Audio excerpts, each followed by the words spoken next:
ईश्वर ने हमारे भाग्य में जो लिखा है उसे हमसे कोई नहीं छीन सकता, लेकिन अगर हमें अपने ईश्वर पर सच्चा भरोसा है तो हमें वो भी मिल सकता है जो हमारे भाग्य में नहीं लिखा होता।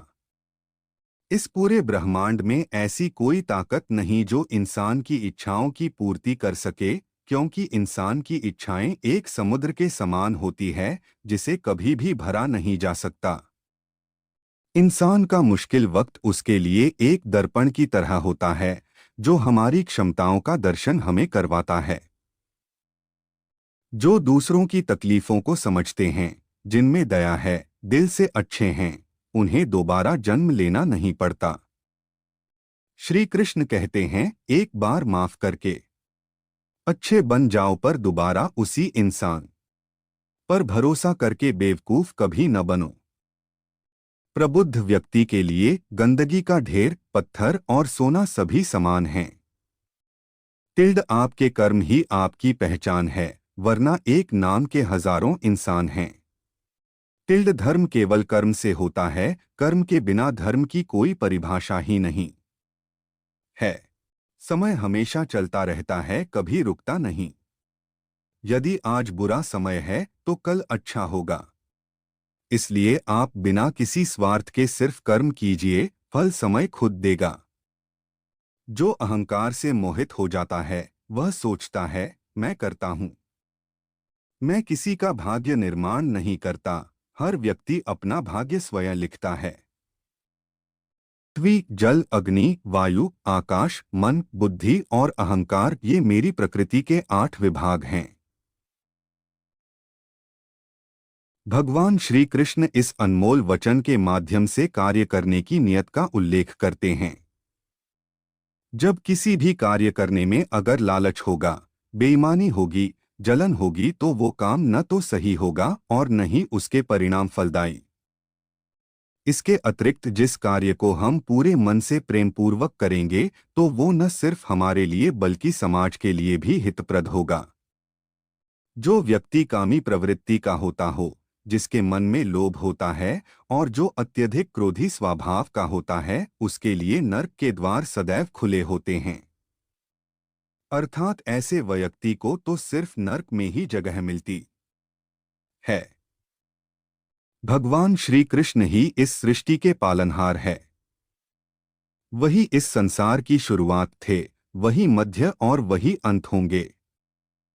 मनुष्य सब कुछ चाहता है पर सब कुछ उसे नहीं मिल सकता। आपको जो नहीं मिला उसके लिए पश्चाताप मत करो, और जो आपसे खो गया, जो आपसे अलग हो गया, उसके लिए निराश भी मत हो।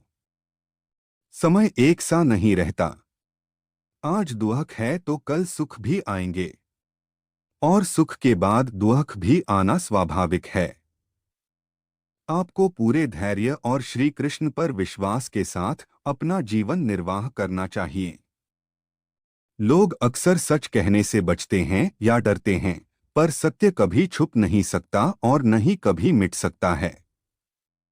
कितना भी छुपा ले पर सच तो उजागर हो ही जाएगा। इसलिए जो बात सच पर आधारित हो उसे करने या कहने और मानने से कभी नहीं डरना चाहिए। लोग अपने शरीर को सुंदर बनाने में लगे रहते हैं, पर आत्मा की सुंदरता शरीर की सुंदरता से कहीं ज्यादा महत्वपूर्ण है। शरीर तो नश्वर है, मिट्टी ही तो है, तो मिट्टी में ही मिल जाता है, पर आत्मा अमर है, इसलिए आत्मा की सुंदरता पर ध्यान दो।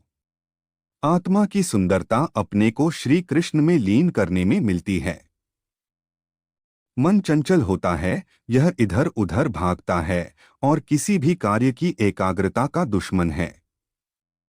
लेकिन यदि यह व्यक्ति के वश में हो जाए तो इससे अच्छा कोई मित्र नहीं है। मन को एकाग्र करना जरूरी है, बस थोड़े से प्रयास और अभ्यास की जरूरत है। श्री कृष्ण उन्हीं के हैं जो श्री कृष्ण के हैं। भगवान तो बस प्रेम भक्ति के भूखे हैं। जो भी उनकी भक्ति में लीन होता है, जो भी प्रेम से उन्हें याद करता है, वो सदैव उसका कल्याण करते हैं। जब भी आप कोई बुरा कार्य करते हो या अच्छा कार्य करते हो, आपको लगता है कि कोई देख नहीं रहा, तो यहाँ श्री श्री कृष्ण कहते हैं कि तुम जो कुछ भी कर रहे हो, मेरी दृष्टि सदैव तुम पर है। इसलिए आप यह मत समझे कि आप अकेले हैं, आपके साथ श्री कृष्ण सदैव हैं। जो कुछ हुआ अच्छे के लिए हुआ, जो हो रहा है अच्छे के लिए हो रहा है, जो होगा वह भी अच्छे के लिए ही होगा। तो सकारात्मक रहो और अपना कर्म करो।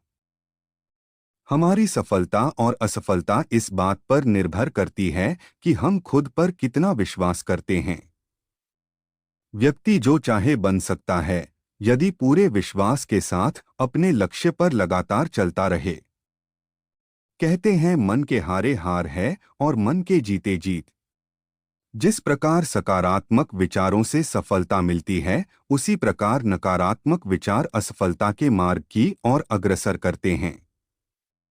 क्योंकि जैसा हम सोचते हैं वैसे ही हम बनते जाते हैं, और अपने विचारों के माध्यम से ही हमें नकारात्मक और सकारात्मक परिणाम मिलते हैं।